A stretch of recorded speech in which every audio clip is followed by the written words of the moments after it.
In this video, we will be discussing various techniques of management of small pupil in cataract surgery. Facing a myotic pupil intraoperatively is one of the most difficult clinical scenarios a cataract surgeon faces. These are some of the most common causes of myotic pupils. Now, let's look at some common clinical scenarios. First case is that of chronic angle closure glaucoma with mid-dilated atonic pupil. In such cases, generally no mechanical device is required for pupillary dilatation.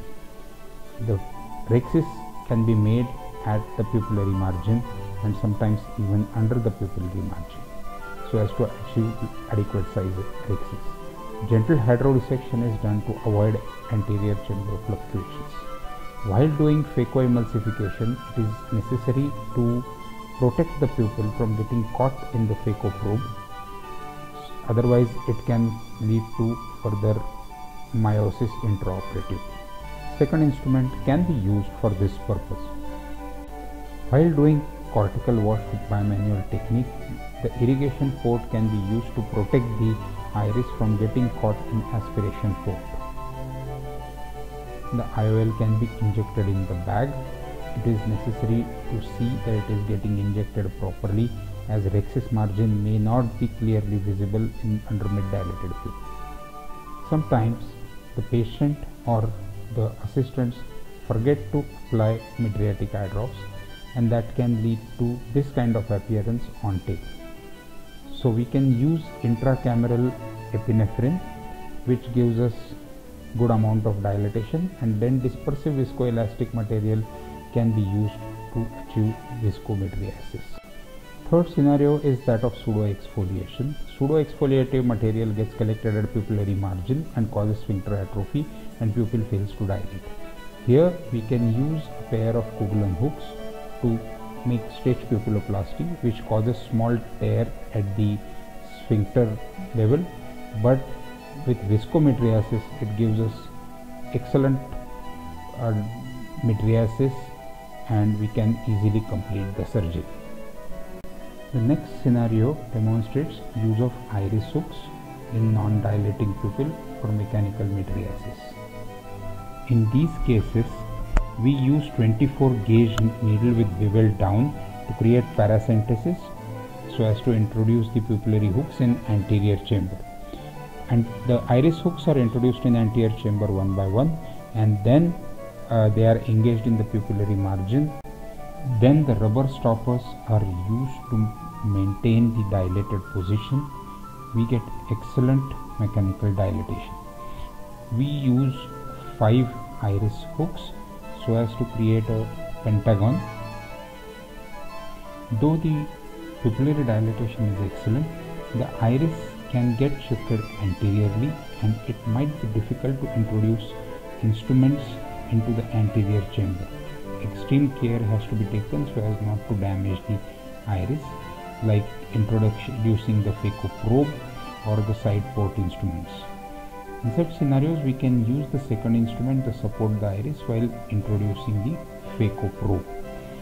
In this case, we can see the 4 quadrant technique is used to manage the nucleus. The bimanual technique is used, and now when we are introducing the lens, we remove the iris hooks which are on the either side of the limbal section, and then the lens is injected into the bag under vision, as lower 3 hooks are still in place.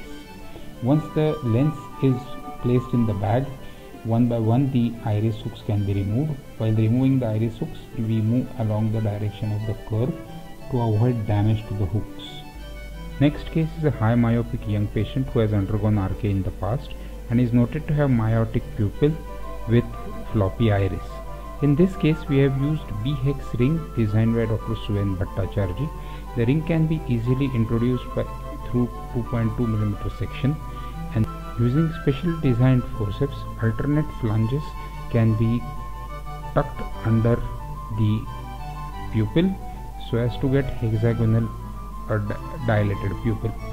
It gives excellent pupillary dilatation, and the advantage is the dilatation is in the plane of the iris, and the iris does not shift anteriorly so that it does not get traumatized while introducing the instruments. Here the nucleus is very hard and we are using chalk technique. The iris is kept away from the phacoprobe and does not interfere in phaco movement or does not get traumatized. For doing cortical wash, we have used bimanual technique. We can see very minimal prolapse even though the iris is obviously very floppy. Once the cortex is removed, the ring is maintained while the lens is injected into the bag, and the ring can be easily disengaged using Sinskey hook and removed through the micro incision. In certain difficult scenarios, combination of pharmacological and mechanical methods might have to be used. Like in this case of complicated cataract, there are dense posterior synechiae, intracameral epinephrine and viscoelastic has been used, and then synechial is done with iris repositor. The forceps is used to remove the fibrous tissue from the margin of the pupil. And then Kugelen hooks are used for stretch pupilloplasty.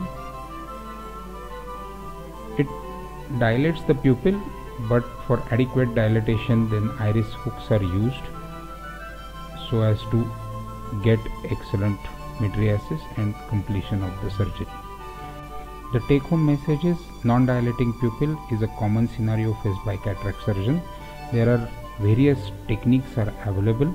We have to choose a correct technique in a particular case so as to achieve good mydriasis and successfully complete the cataract surgery.